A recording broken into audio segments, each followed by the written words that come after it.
Welcome back, listeners. Ready to dive into another literary classic. Today we're tackling Herman Melville's Moby Dick. Moby Dick.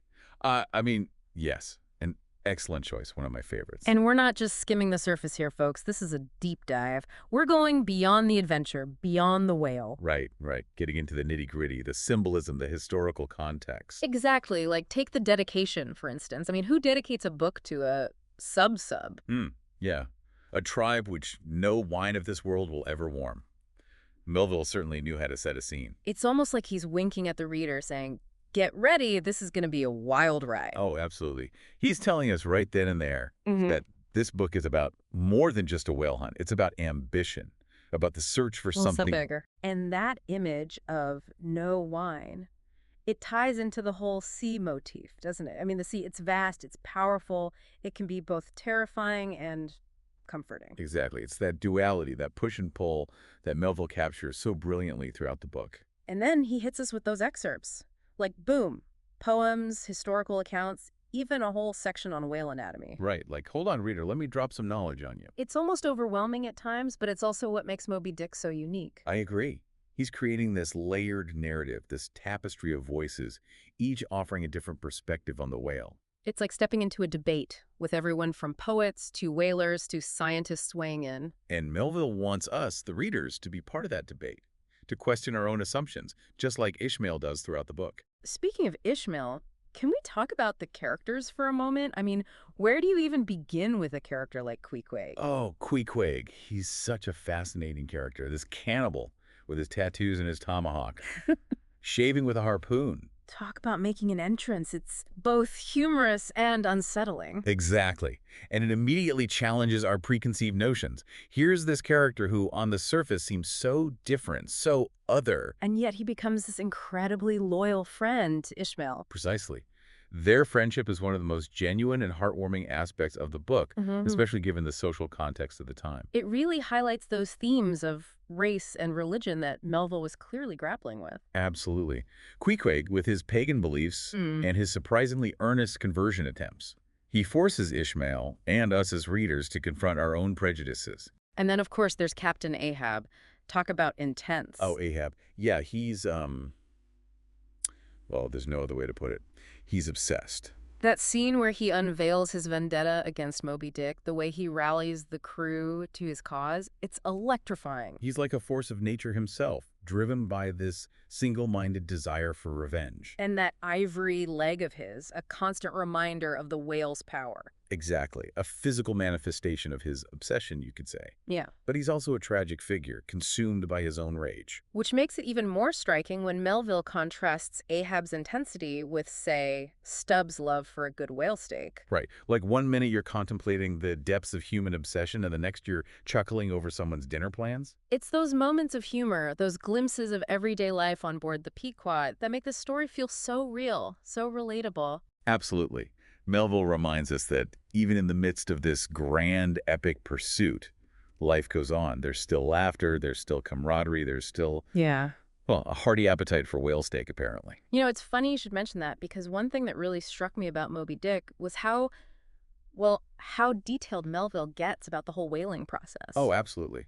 He doesn't shy away from the nitty-gritty, does he? No, not at all. I mean, I felt like I could practically smell the blubber, feel the weight of the harpoons. It's visceral, isn't it? That level of detail, it pulls you right into the heart of the action. Exactly. Like, did he really need to spend pages describing how to handle a whale's head? Well, he was writing for an audience that was both familiar with and fascinated by whaling, so in a way, yes.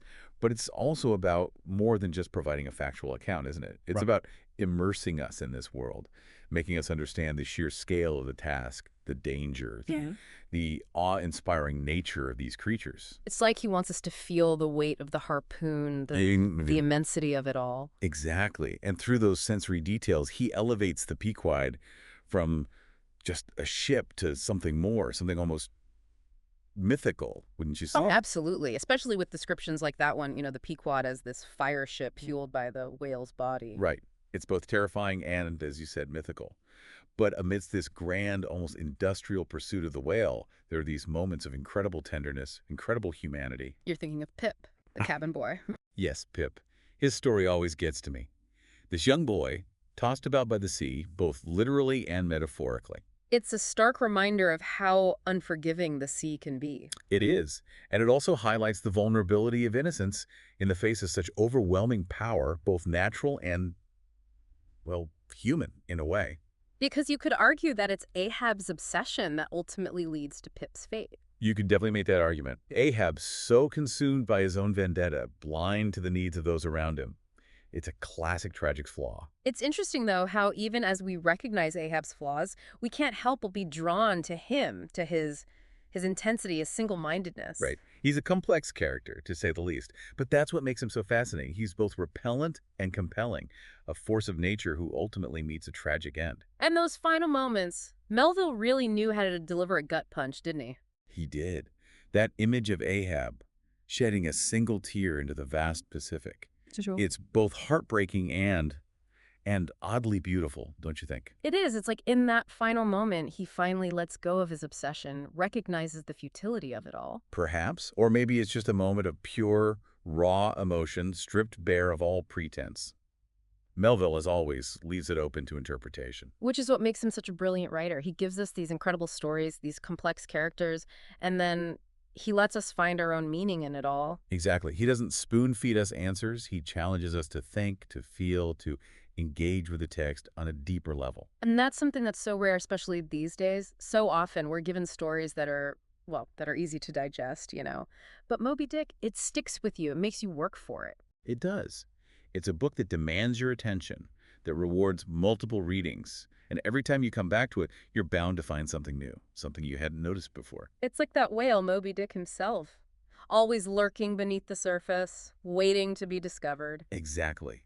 A vast, unknowable presence that continues to captivate and inspire us, even after all these years. It really is, isn't it? Like this huge blank thing. And we project all our fears and desires onto it. That's a great way to put it. It's that blank slate quality that makes Moby Dick such a powerful symbol. It's whatever we need it to be. And that ties back to what we were saying earlier about Melville not giving us easy answers. Exactly. He wants us to grapple with these big questions, these mysteries. That's what makes Moby Dick so much more than just an adventure story. Right. It's got these layers to it, like peeling back an onion, or maybe dissecting a whale, I guess. Well, there's plenty of that in the book, too. I mean, Melville really gets into the nitty-gritty of 19th century whaling, doesn't he? He really does. I was amazed by how much detail he includes about the whole process. Like I was right there on deck with them. It's incredible, isn't it? The way he blends those really vivid descriptions with this grand, almost mythical narrative. It's that combination that makes Moby Dick so unique. It's both a realistic portrayal of a specific time and place, and this timeless story about, well, about humanity and our place in the universe. Exactly. And it's a story that continues to resonate with readers today, even though it was written over 150 years ago. It's true. So as we resurface from this deep dive into Moby Dick, what's the one thing you hope our listeners take away from it? That's a tough one. I guess if I had to choose just one thing, it would be to remember that Moby Dick is more than just a whale. More than just a whale. What do you mean by that? Well, Moby Dick the whale represents so much more than just an animal to Ahab, right? He becomes this symbol of everything Ahab wants to conquer, everything he's obsessed with. Right, right. His white whale. And in a way, I think the book itself is like that for us as readers. It's this vast, mysterious entity that we can keep coming back to, keep exploring, and always find something new in. That's beautifully put. It's a book that rewards multiple ratings, for sure. Absolutely. And I think every time you read it, you'll find different meanings, different layers to uncover. It's a book that grows and changes with you. That's a great point. It's not a book that just sits there passively. It makes you work for it, but in the best way possible. Exactly. It challenges you, makes you think, makes you feel. And ultimately, I think that's what makes it such a rewarding reading experience. Well said. So to all our listeners out there, I encourage you, pick up a copy of Moby Dick or dust off your old one and dive in. You won't regret it. And until next time, happy reading.